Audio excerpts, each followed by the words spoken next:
Navsanket news, अचूक आणि निर्भीड बातमीचा नवसंकेत। उघड्यावर जैववैद्यकीय कचरा टाकल्याबद्दल सीडी डेंटल अँड इम्प्लिमेंट सेंटरला 1 लाख दंडाची नोटीस।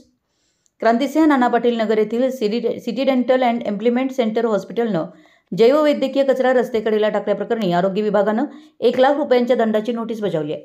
सहाय्यक आयुक्त कृष्णा पाटील यांनी आज सकाळी पाहणी दरम्यान या हॉस्पिटलचे सिरिंज आणि अन्य वैद्यकीय साहित्य उघड्यावर फेकलेलं आढळलं आणि महाराष्ट्र महानगरपालिका अधिनियम 2012, जैववैद्यकीय कचरा व्यवस्थापन व हाताळणी नियम तसेच पर्यावरण संरक्षण कायदा 1986 अंतर्गत हॉस्पिटलवर फौजदारी कारवाई आणि नोंदणी रद्द करण्याचा इशारा देण्यात आला आहे। त्यानुसार 3 दिवसात खुलासा न केल्यास आरोग्य विभाग कारवाई करणार असल्याचं नोटिशीत नमूद करण्यात आलं आहे। ही कारवाई प्रशासक के मंजुलक्ष्मी व अतिरिक्त आयुक्त राहुल रोकडे यांच्या मार्गदर्शनाखाली करण्यात आली। आपल्या परिसरातील महत्त्वाच्या बातम्या पाहण्यासाठी आमच्या नवसंकेत न्यूज चॅनलला YouTube वर सबस्क्राइब करा आणि बेल आयकॉन प्रेस करा।